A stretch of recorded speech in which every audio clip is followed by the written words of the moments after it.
O Senhor é meu pastor, nada me faltará. Caminhar me faz por verdes pastos. Guia-me mansamente a águas tranquilas, refrigera minha alma. Guia-me pelas veredas da justiça por amor ao teu nome. Ainda que eu caminhasse pelo vale da sombra da morte, eu não temeria mal algum, porque tu estás comigo. A tua vara e teu cajado me consolam. Preparas uma mesa perante mim, na presença dos meus inimigos. Unge a minha cabeça com óleo e meu cálice transborda. Certamente que a bondade e a misericórdia me seguirão todos os dias de minha vida, e eu habitarei a casa do Senhor por longos dias. O Senhor é meu pastor, nada me faltará. Prece a São Francisco de Assis. Agasalha minha alma na concha de tuas mãos, tal como se fosse um pássaro perdido em busca de abrigo. Acalenta meu coração junto às dobras do seu manto, como a um cordeirinho em busca de paz. Fala-me com ternura, como fizeste aos peixes, para encher de doçura e saber o meu entendimento. Apacenta as minhas imperfeições, como fizeste com o lobo, deixando-o carinhosamente a teus pés. Eleva os meus pensamentos nas asas dos pássaros que voam pelos céus. Prostra o meu orgulho sobre a relva verde do chão. Abre meu coração ao teu exemplo, como se descerram as corolas das flores para o orvalho da manhã. Estende-me as tuas mãos para que te siga sem esmorecer pela estrada do amor, da paz e da humildade. Que assim seja. Pai nosso que estais no céu, santificado seja o vosso nome. Venha a nós o vosso reino. Seja feita a vossa vontade, assim na terra como no céu. O pão nosso de cada dia nos dai hoje. Perdoai as nossas ofensas, assim como nós perdoamos a quem nos tem ofendido.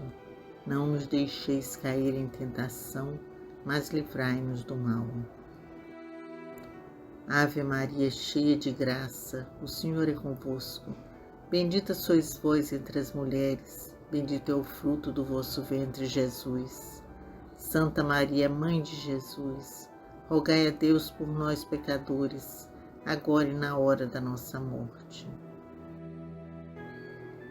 Pai amado, Jesus de poder e bondade, diante de vós nos colocamos, agradecendo as vossas bênçãos e a vossa proteção.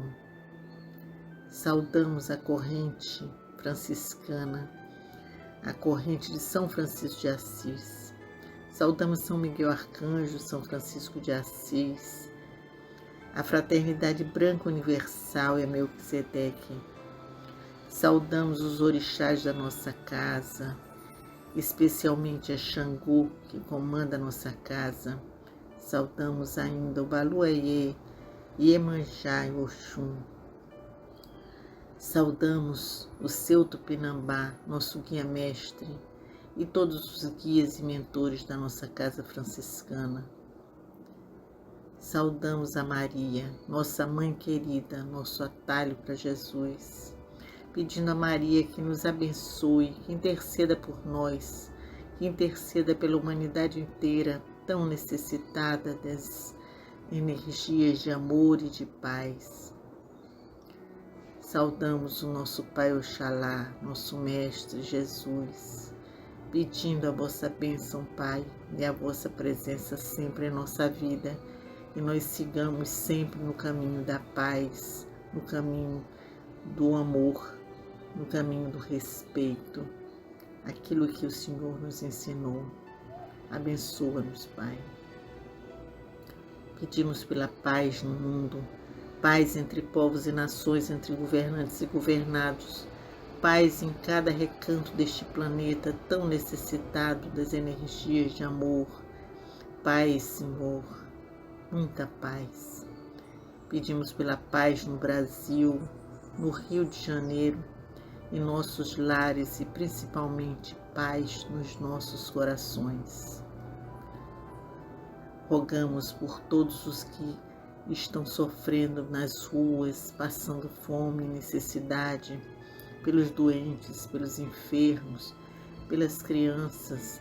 Rogamos, Pai, pelas crianças do mundo, as crianças que vivem em meio à fome, à miséria, ao desamor.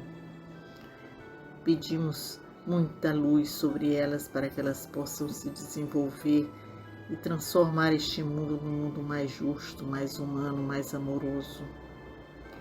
Pedimos ainda pelas crianças da creche Santa Clara, por todos que ajudam a nossa casa franciscana, que é a creche Santa Clara, pelos familiares das nossas crianças, pelos professores da creche, pelos funcionários da nossa casa franciscana, pelos médiuns, por todos que aqui vêm, por todos que necessitam desse amparo e dessa luz emanada por esta casa, por esta corrente franciscana.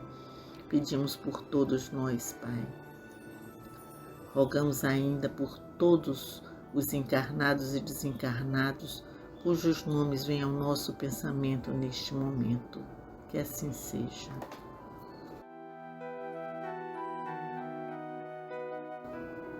A sabedoria do Evangelho de Torres Pastorino, os julgamentos. Lucas, capítulo 5, versículos 37 a 38 e 41 a 42. Não julgueis e não sereis julgados. Não condeneis e não sereis condenados. Perdoai e sereis perdoados. Dai e vos será dado.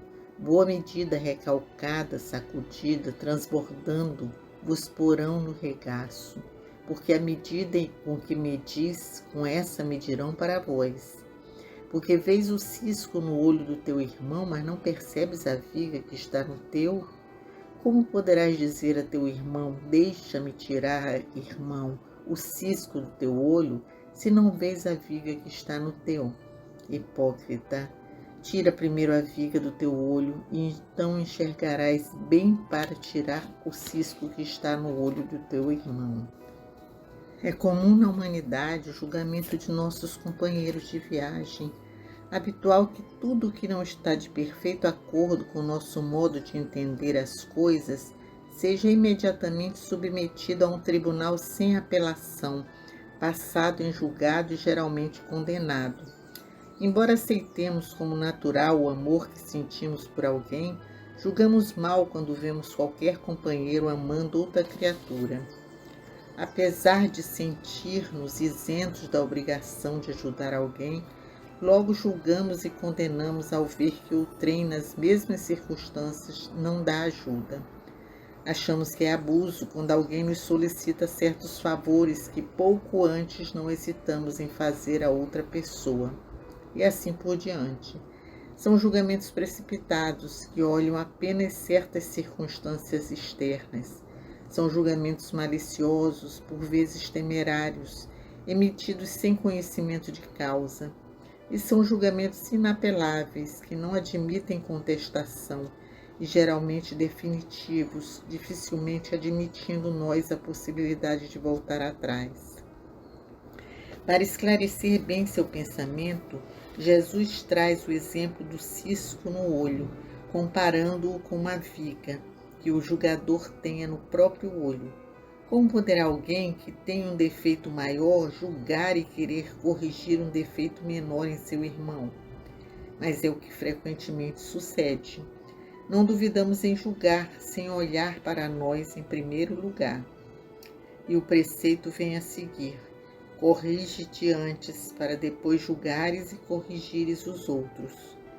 Lucas acrescenta mais um tópico. Depois de assinalar que não devemos julgar, aduz: não condeneis para não serdes condenados.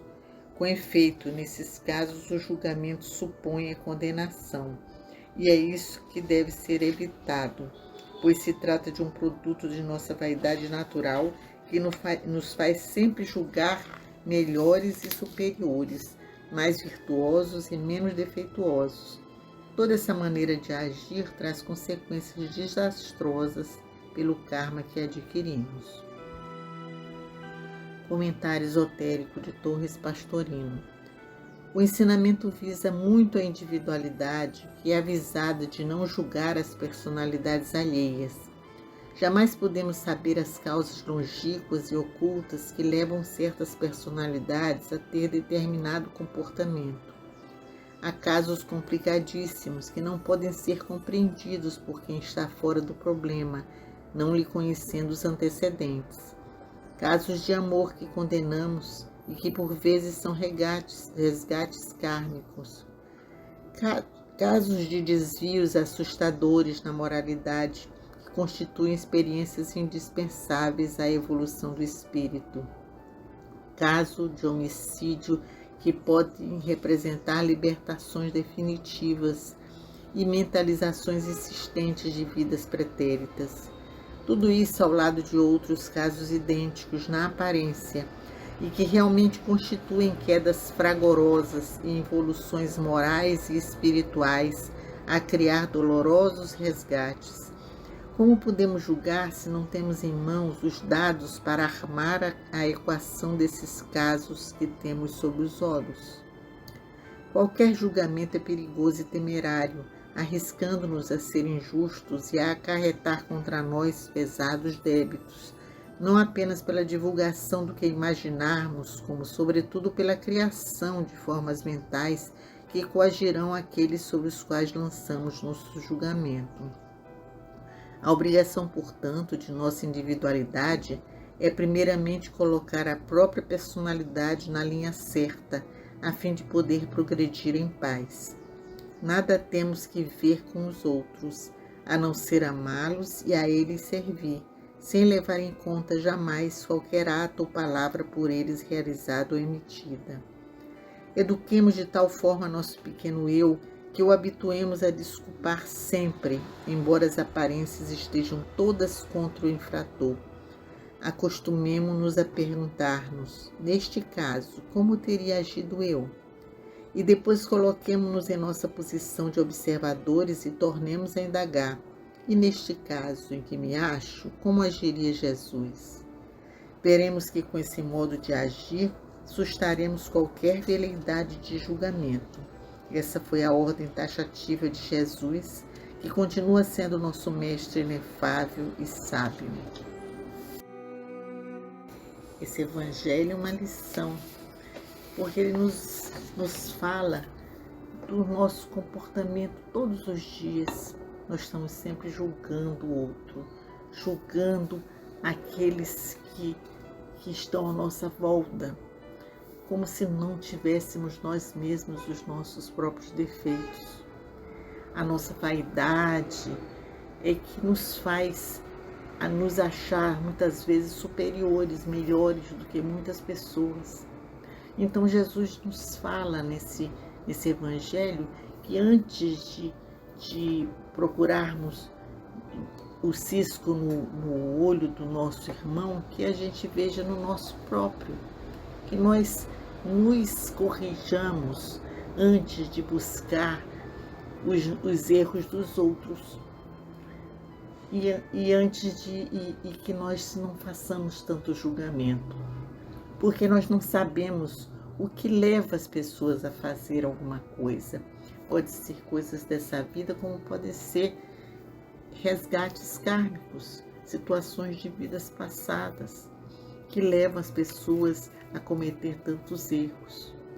Se nós tivermos no nosso coração o amor, a compreensão, a tolerância, e principalmente se nós soubermos perdoar, nós teremos o entendimento de que não podemos julgar tantos outros.